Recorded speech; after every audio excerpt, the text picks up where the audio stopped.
굽이굽이 이어진 백두대간의 중추에 산을 베개 삼아 골짜기 구름을 이불 삼아 시간이 느리게 흐르는 동네가 있습니다.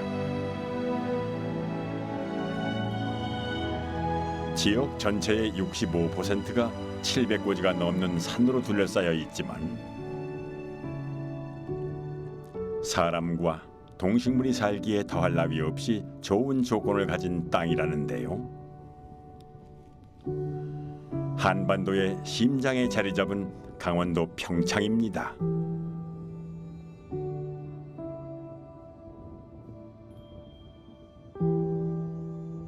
이 평창에는 설악산과 더불어 강원도를 대표하는 산인 오대산이 있는데요.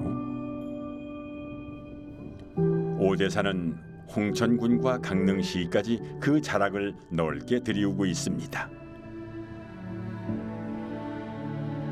하지만 산의 반 이상이 평창군의 동북쪽을 듬직하게 눌러주고 있죠. 그래서 평창 오대산으로 더 잘 알려져 있습니다. 오대산 골짜기를 흐르는 내린천과 월정천은 서로 합쳐져서 오대천을 이루는데요. 오대천은 평창강, 송천 사이에 자리하여 평창의 3대 하천 중 하나로 꼽힙니다.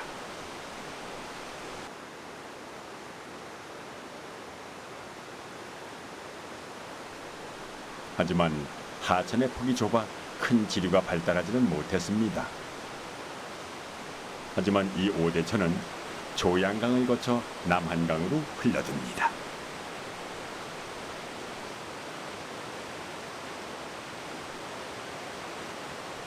실제 한강의 발원지는 강원도 태백시 검령소입니다. 하지만 조선 전기의 지리서 세종실록 지리지에 이런 기록이 있습니다. 오대산 우통수가 물의 빛깔이나 맛이 특이하고 다른 물보다 무거우며 한강의 시원이 된다. 결국 오대산의 물이 한강을 이루는 중요한 물줄기란 의미겠죠.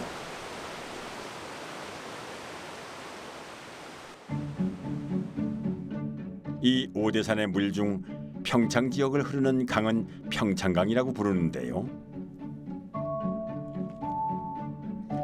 곁으로 난 도로 역시 사행천인 평창강을 닮아 동서남북으로 방향이 바뀌면서 뻗어나갑니다.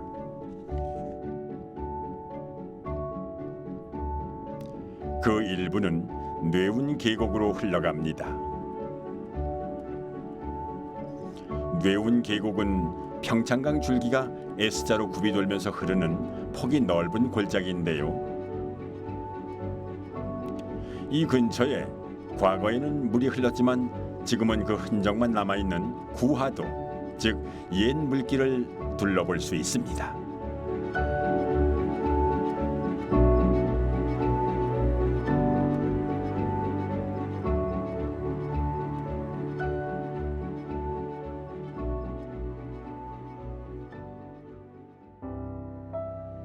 강원도 평창군 뇌운리의 한 마을.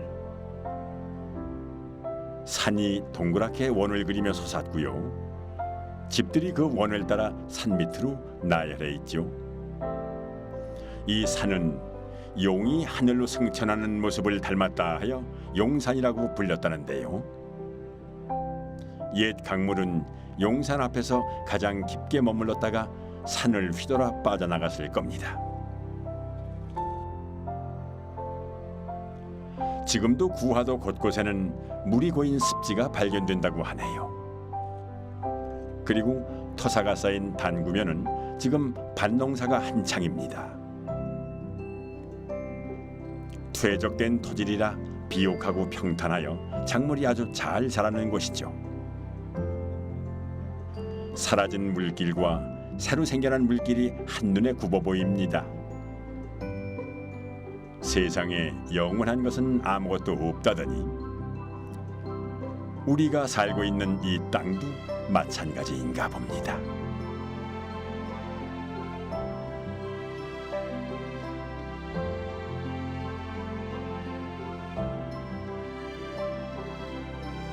특히 평창의 땅에서는 변덕스러운 물길이 만드는 변화무쌍한 지형들을 자주 관찰할 수가 있습니다.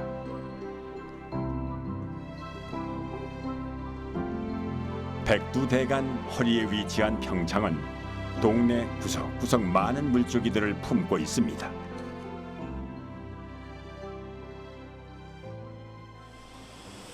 장마 기간에 폭우가 내려 물이 더욱 불어난 듯도 합니다. 보통 물안개는 주로 가을에 많이 볼 수가 있는데요. 실록이 푸르른 여름날 폭우 속의 더운 공기와 찬물이 만나니 물줄기가 흐르는 곳마다 자욱한 물안개가 끼었습니다. 그런데 이 멋진 광경을 평창에서 볼 수 있는 날은 1년 중 열흘이 채 되지 않는다고 합니다.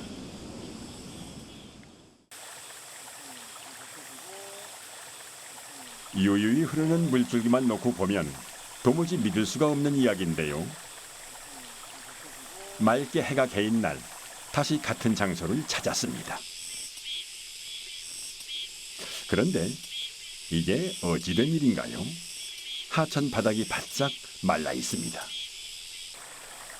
며칠 전까지 유유히 흐르던 물줄기는 모두 어디로 사라진 걸까요? 물이 있었던 흔적만 남아있는 이곳을 마른 하천, 즉 건천이라고 합니다.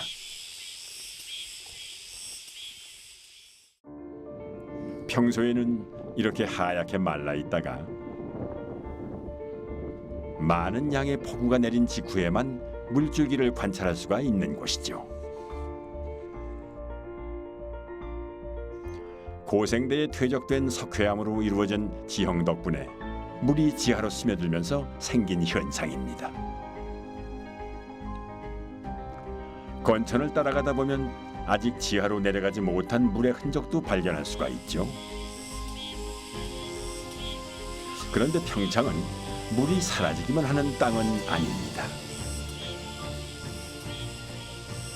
지하로 들어간 물은 어느 지점에서는 다시 지상으로 솟아오르기도 하는데요. 이것을 용출수라고 부릅니다. 이런 석회암지대 용출수는 용출량이 일정하고 수온의 변화가 적은 것이 특징입니다.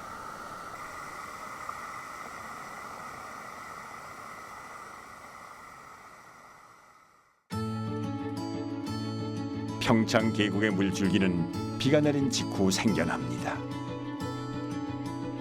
하지만 석회암으로 이루어진 지질 덕분에 지하로 모두 흘러가 버리죠. 그렇게 지하에도 작은 물길이 만들어집니다. 이런 물줄기는 약한 집안의 틈을 타 다시 솟아오르게 되죠.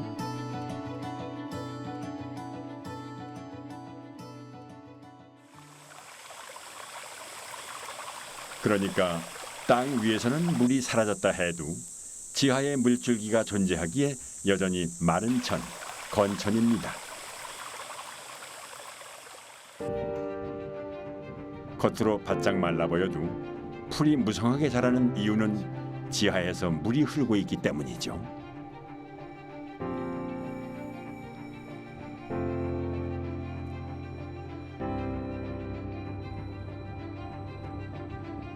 땅 속으로 스며들었던 물이 땅 위로 솟아오르면 다시 이렇게 천을 이루죠.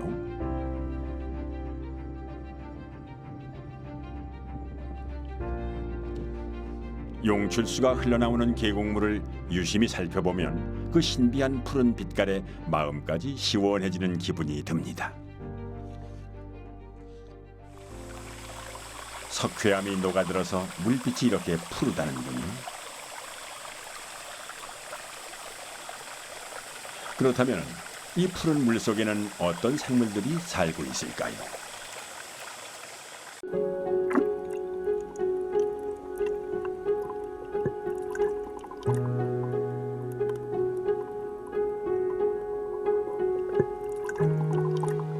암갈색의 가로줄 무늬가 인상적인 요 녀석들은 연준모치입니다. 연준모치는 냉수성 어류로 물이 맑고 산소가 풍부하며 바닥에 자갈이 깔린 계곡에 주로 서식을 하는데요. 대개 무리를 지어 활발히 움직이지만 수온에 굉장히 민감한 물고기입니다. 같은 물줄기가 흐르는 계곡에서도 수온이 차갑게 유지되는 일부 구간에만 서식하는 환경 지표종이기도 하죠. 평창과 같은 강원도 고지대의 하천에 서식하지만 일반적으로 잘 알려져 있지 않았습니다. 개체 수가 많지 않고 그 수가 점차 줄어들고 있기 때문인데요. 그래서 연준모치는 환경부 기준 멸종위기 야생동물 2급으로 평가되고 있습니다.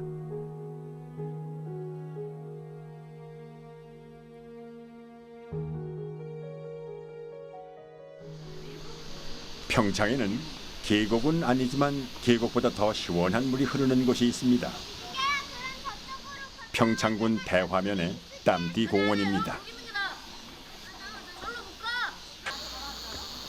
땀띠가 걸린 사람도 이곳에 물로 씻으면 땀띠가 낫는다는 이야기가 전해져 붙은 이름이죠. 땀띠 공원은 지하에서 나오는 냉천수로 유명한데요. 암석으로 형성된 청룡산 지하에서 발원하는 용출수로 늘 일정량의 샘물이 솟고요. 사시사철 섭씨 11도의 수온을 유지하는 곳이라고 합니다.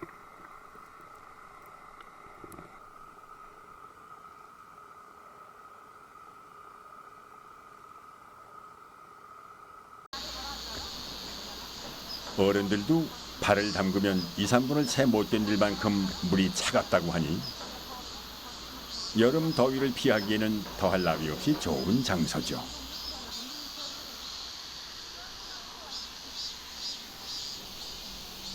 여름이 시원하기로 소문난 평창에서도 가장 서늘한 곳으로 소문이 자자합니다.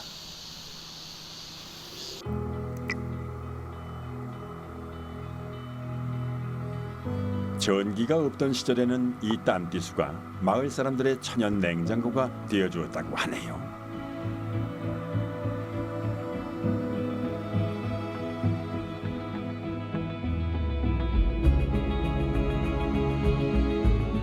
평창의 땅 곳곳에서 이런 용출수들이 고개를 내밀고 있습니다. 평창군 상리, 싱그러운 자연의 아름다움을 간직하고 있는 산자락 아래에 맑은 샘물이 솟아오릅니다. 푸른 물이끼가 융단처럼 뒤덮인 돌무리 사이에서 끊임없이 물이 솟아나옵니다.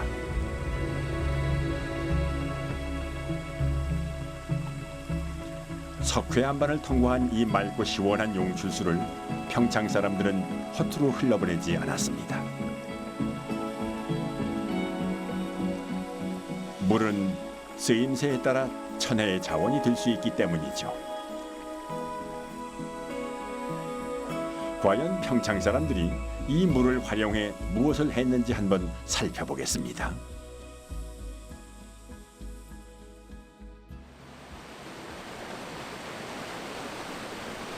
산에서는 시원한 계곡물이 쏟아지고 지하에서 용출수가 솟아오르는 곳에는 조금 특별한 양식장이 있습니다.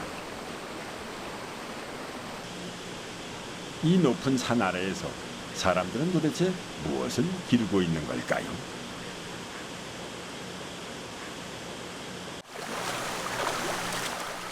힘이 어찌나 좋은지 그 물 위에서 펄떡이는 물고기가 지천입니다.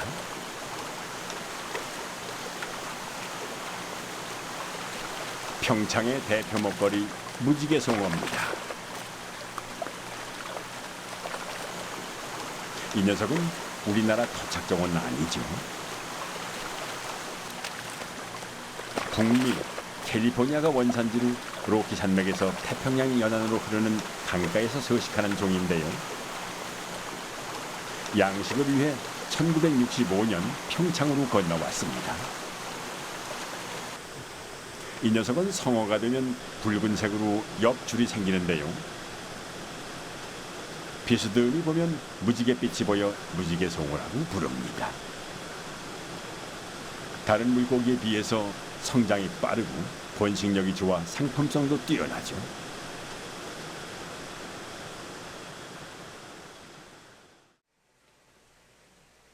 하지만 평창의 무지개송어가 인기인 이유는 그 맛에 있습니다.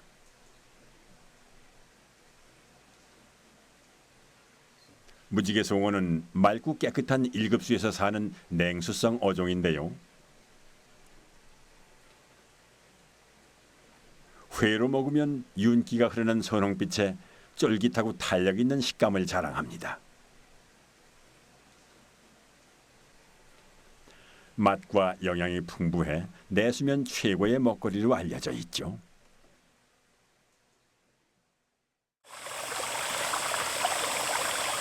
이 모든 것이 평창의 지질 구조 덕분에 가능한 일이었습니다.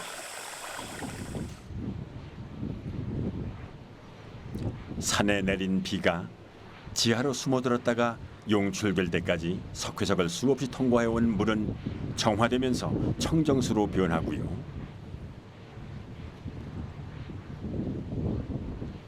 수온 역시 송어가 번식하기에 가장 좋은 온도를 유지합니다. 그래서 평창은 최고의 품질을 자랑하는 무지개송어를 키워내고 있지요.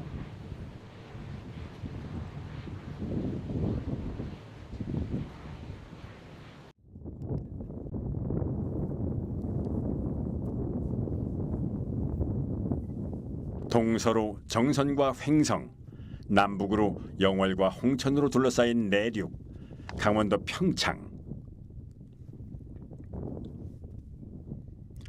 그래서 옛사람들은 평창을 보고 하늘이 낮아 고개의 위가 겨우 석자에 지나지 않는 고을이라고 불렀습니다. 흥미로운 것은 이렇게 높은 고개에 어느 틈에서나 물이 솟구친다는 점이죠.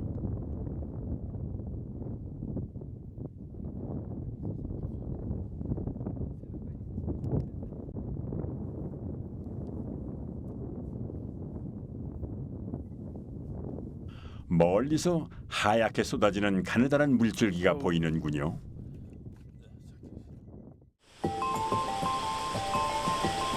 정면에서 바라보니 산골짜기에 코끼리 한 마리가 숨어 있는 것 같습니다.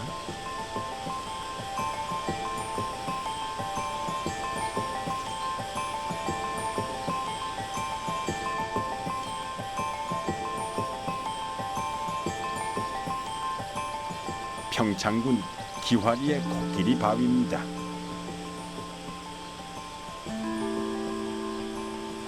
콧등을 통해 흘러나오는 물줄기는 기존에 우리가 알던 폭포와는 조금 성격이 다릅니다.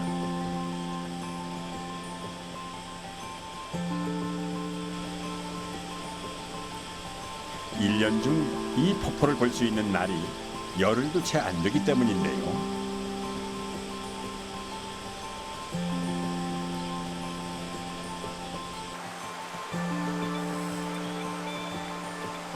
마치 건천에 사라지는 물줄기와도 비슷하군요.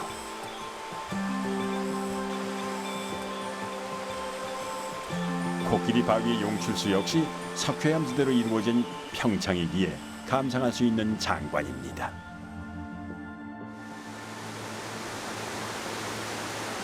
이 거대한 폭포가 평소에는 사라진다는 사실이 좀처럼 믿기지 않습니다.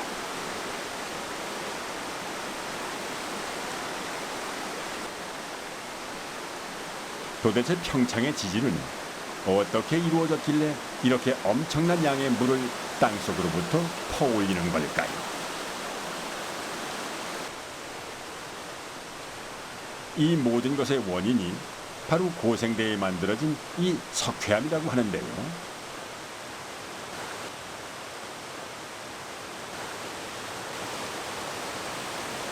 강원도 상당 부분이 고생대 때는 바다 아래에 있었습니다.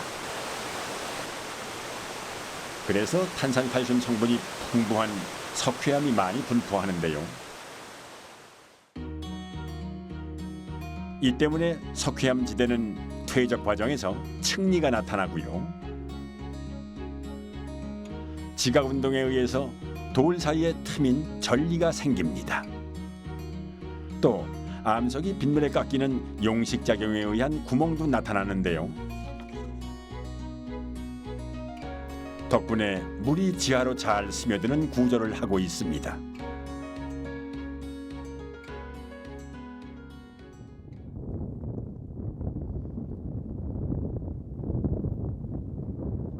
평창의 산 줄기 곳곳에 새겨진 절묘한 조각들.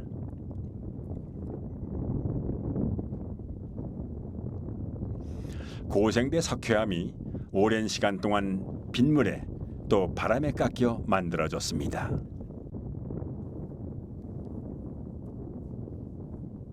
지질과 시간이 빚어낸 또 하나의 걸작이 아닐까 싶습니다.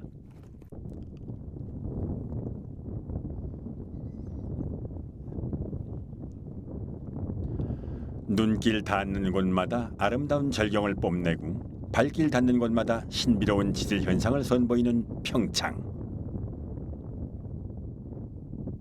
동강 줄기를 따라서 평창군 미탄면 마하리로 떠나봅니다. 동강과 백운산의 수려한 풍광 속에 오랜 세월 감춰졌던 땅속의 신비가 드러나는 곳이 있습니다. 바로 백룡동굴인데요. 주변이 기암절벽으로 이루어져 있어 배를 타야만 접근이 가능한 석회동굴입니다.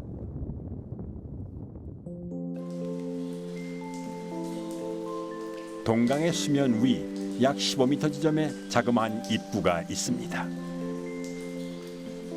한번 들어가 볼까요? 컴컴한 동굴에 잠시 조명이 켜지면 독특한 조각품들이 하나씩 그 모습을 드러냅니다.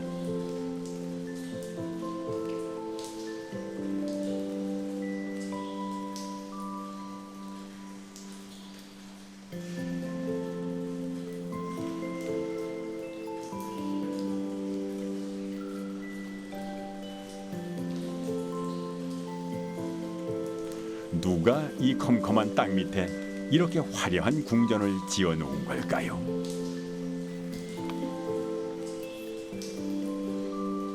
어떤 건축가도 이보다 더 세심할 수는 없을 겁니다. 1976년 주민들이 발견한 뒤 1979년 천연기념물로 지정된 백룡동굴은 손때 묻지 않은 석회동굴의 원형을 고스란히 간직하고 있습니다. 엎드리고 기어서 비좁은 틈을 힘겹게 통과하고 나면은 입이 딱 벌어질 만큼 거대하고 화려한 동굴 생성물과 마주하게 되는데요.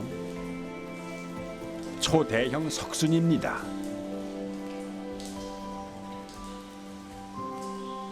석순은 동굴 천장에서 물방울이 떨어질 때마다 그 안에 녹아있던 석회물질이 동굴 바닥에 쌓여 만들어지는데요. 도대체 얼마나 많은 세월 동안 얼마나 많은 물방울이 떨어져야 이렇게 거대한 조각품이 완성되는 걸까요? 우리나라에서 발견된 가장 큰 석순이기도 하지요.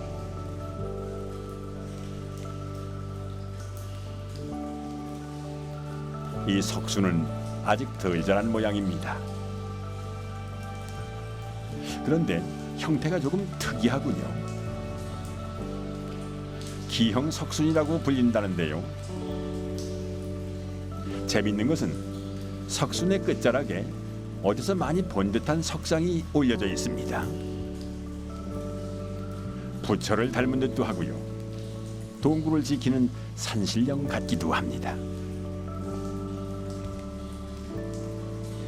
이것은 삼겹살 모양을 닮았다 해서 베이컨 시트라고 불리는 동굴 생성물입니다.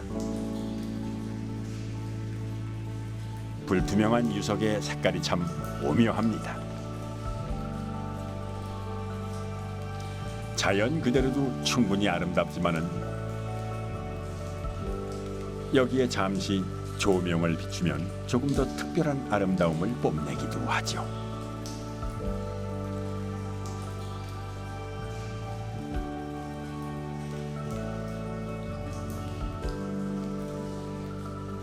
동굴 천장에 마치 고드름처럼 주렁주렁 뭔가가 매달려 있습니다. 종류석인데요. 천장에 있던 물이 한 방울씩 바닥으로 떨어지면서 지하수의 석회 성분이 남아 거꾸로 자라났습니다. 아래에서 자라는 석순과 만나면 하나의 기둥을 만들게 되는데요. 이를 석주라고 합니다.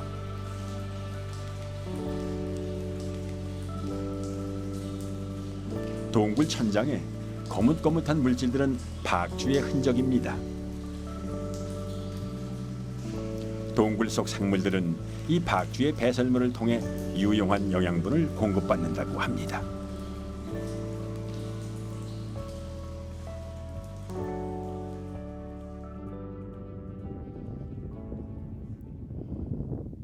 빗물이 스며든 땅 아래에 이렇게 엄청난 절경이 숨어 있습니다.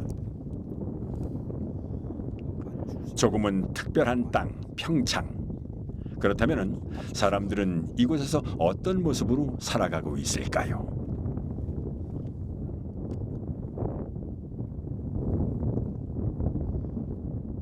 평창군 미탄면 최남단 제치산에는 고마루 카르스트라는 별칭을 가진 독특한 지역이 있습니다. 지역 산천 마을 중에서도 가장 오지, 가장 높은 곳에 위치해 예부터 고마루라고 불렀고요.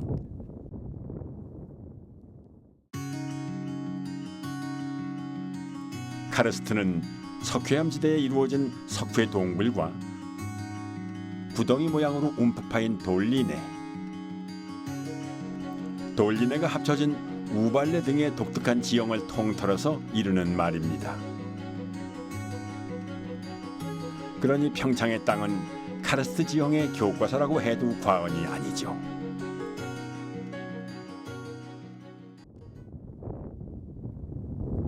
석회암 지층이 내려앉은 돌리네 현상에 의해 만들어진 분지에 작은 마을이 있습니다. 일찍이 화전민이 유입돼 밭을 일구며 살아가던 곳이죠. 한국 전쟁 때도 지대가 높은 이곳 사람들은 평온하기 그지없는 일상을 보냈다고 합니다. 이곳에는 귀한 생물종들이 많아 생태 보존 지역으로 지정이 되어 있는데요. 그래서 주민 이외의 사람들이 이곳에서 농사를 지으려면 이제는 정부의 허가를 받아야 합니다. 고마루는 석회암지대이고 물빠짐이 좋다 보니 밭농사만 가능합니다. 그런데 흙의 색깔이 상당히 붉습니다. 테라로사라고 부르는 이 흙은 석회암 풍화토입니다. 석회암이 빗물에 녹아내리고 나면 남은 토양이 공기와 접촉하면서 산화가 되는데요. 그 과정에서 붉은색을 띠게 되죠. 유기물이 풍부해 비옥한 테라로사 토양에서는 작물도 아주 잘 자란다고 합니다.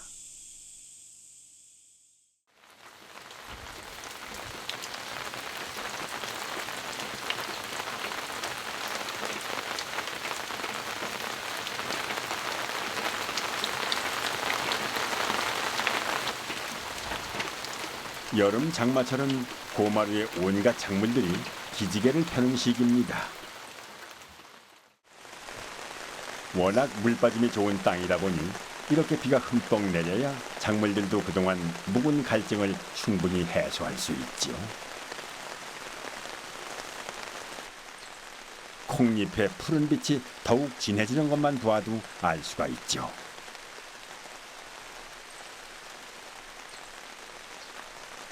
이렇게 내린 빗물은 대부분이 땅속으로 고스란히 스며듭니다.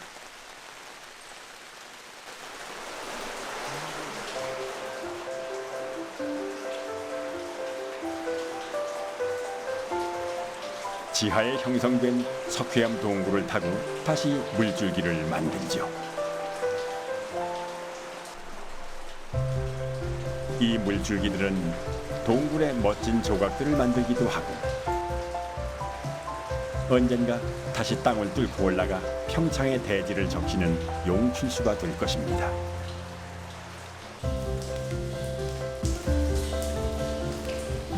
가끔 너무 많은 비가 내리면 테라로사가 땅속으로 흘러들어 동굴을 막아버리기도 합니다.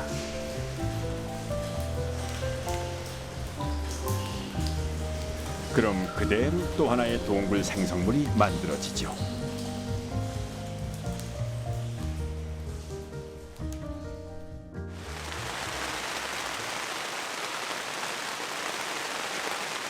자연은 이렇게 모든 곳에 자신의 자취를 남겨놓았습니다.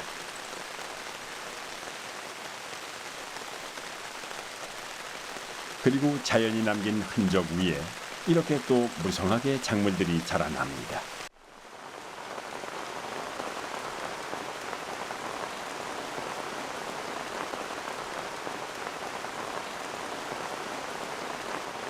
사실 석회암은 자연 상태에서 널리 분포하기 때문에 카르스트 지형도 흔할 거라고 생각하기 쉬운데요. 실제로는 일부 지역에 국한되어 있습니다.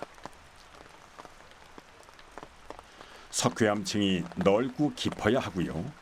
강수량이 풍부해야 하며 지하수의 순환이 원활한 곳에만 카르스트 지형이 될 수 있기 때문인데요. 평창이 카르스트 지형의 교과서라 불리는 이유를 이제는 조금 더 알 것 같습니다.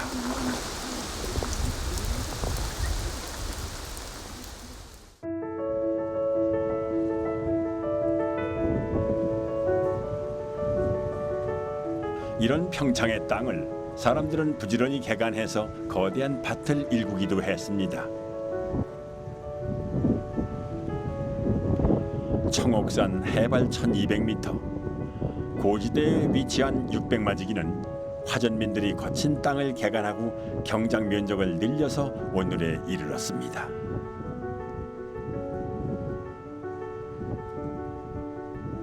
한마지기는 종자 한 마를 뿌릴 수 있는 땅으로 300평, 그러니까 약 1000제곱미터쯤 됩니다.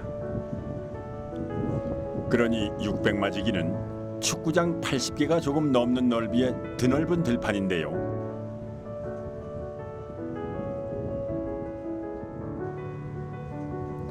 우리나라에 남아있는 아리랑 중 원형에 가장 가깝다는 평창 아라리가 시작된 곳이기도 하죠. 600마지기 퍽퍽 무너져 육지가 평지가 되더라도 청옥산에 정든 것만큼 변치 맙시다. 600마지기 일원에서 화전민들이 털을 일구며 불려왔다는 평창 아라리는 그 옛날 선비들이 청옥산 성마령을 넘으며 세상 밖으로 퍼져나갔습니다.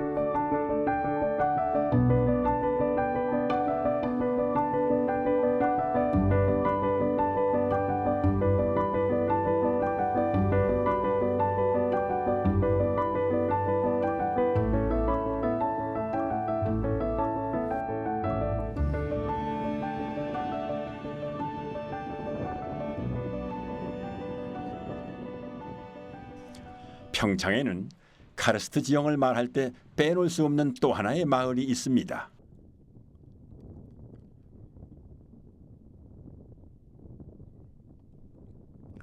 평창군 미탄면 율7리 돈너미 마을이 바로 그곳이죠.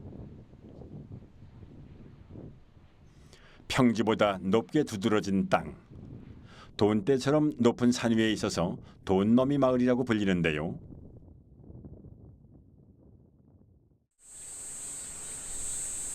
움푹 패인 돌리네가 산 정상 이곳저곳에서 눈에 들어옵니다. 고마루만큼이나 다양한 생물종들이 자라고 있고요. 지질학적으로도 연구 가치가 높아 고생대 지질공원으로 지정이 돼 있죠. 예전에는 화전민들이 터를 일구고 살았지만 현재는 몇 가구 남아있지 않습니다.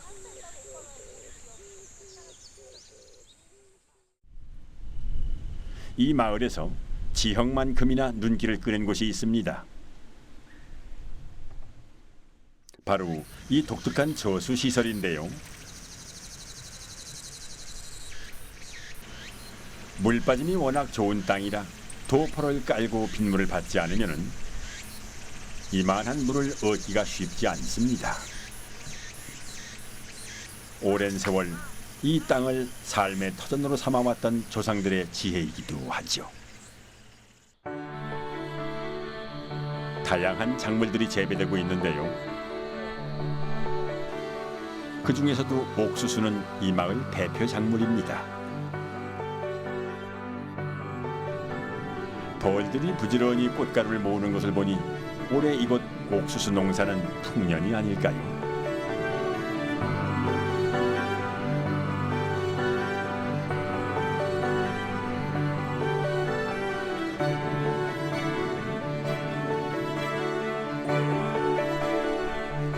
밭에서 나는 모든 작물은 버리는 것이 없습니다. 옥수수 알은 사람이 먹고 이 남은 대는 소요물로 쓴다는군요. 병풍처럼 둘러싼 산들이 바람막이가 되어주고 비옥한 토양에 햇살마저 부드러운 땅. 사람과 동식물이 살기에 더할 나위 없이 좋은 조건이란 것이 바로 이런 것인가 봅니다.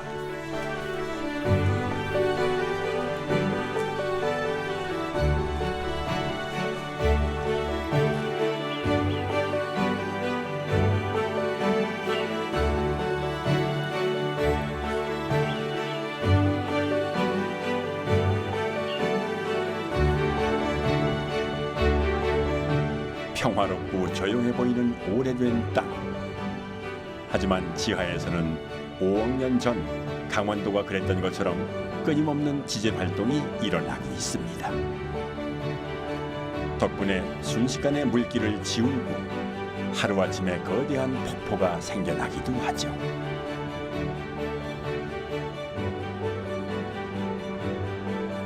인간과 동식물이 더불어 살기에 더할 나위 없이 좋은 땅. 이곳이 바로 강원도 평창입니다.